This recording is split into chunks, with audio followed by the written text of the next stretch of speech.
The practical individual of today is a stickler for facts and results. Nevertheless, the 20th century readily accepts theories of all kinds, provided they are firmly grounded in fact. We have numerous theories, for example, about electricity. Everybody believes them without a murmur of doubt. Why this ready acceptance? Simply because it is impossible to explain what we see, feel, direct, and use without a reasonable assumption as a starting point. Everybody nowadays believes in scores of assumptions for which there is good evidence, but no perfect visual proof. And does not science demonstrate that visual proof is the weakest proof? It is being constantly revealed as mankind studies the material world that outward appearances are not inward reality at all.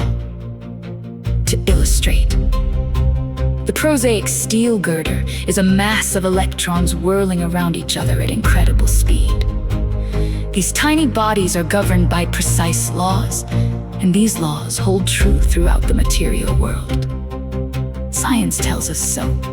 We have no reason to doubt it when, however, the perfectly logical assumption is suggested that underneath the material world and life as we see it, there is an all-powerful, guiding, creative intelligence. Right there, our perverse streak comes to the surface, and we laboriously set out to convince ourselves it isn't so. We read wordy books and indulge in windy arguments, thinking we believe this universe needs no God to explain it. Were our contentions true, it would follow that life originated out of nothing, means nothing, and proceeds nowhere.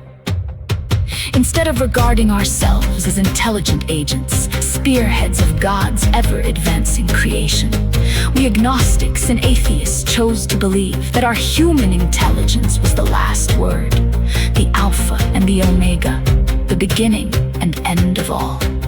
Rather vain of us, wasn't it? We, who have traveled this dubious path, beg you to lay aside prejudice, even against organized religion. We have learned that whatever the human frailties of various faiths may be, those faiths have given purpose and direction to millions. People of faith have a logical idea of what life is all about. Actually, we used to have no reasonable conception whatever.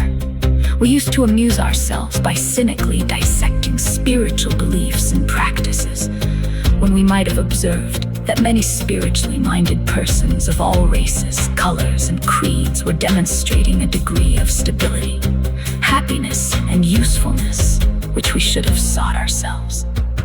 Instead, we looked at the human defects of these people and sometimes used their shortcomings as a basis of wholesale condemnation.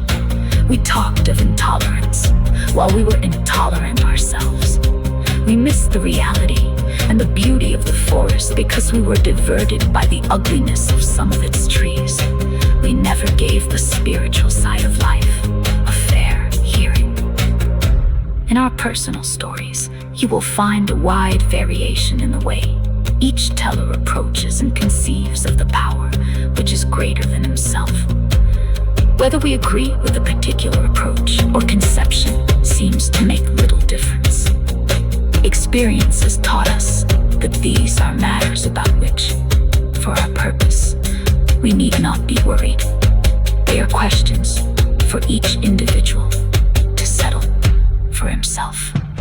On one proposition, however, these men and women are strikingly agreed. Every one of them has gained access to and believes in a power greater than himself.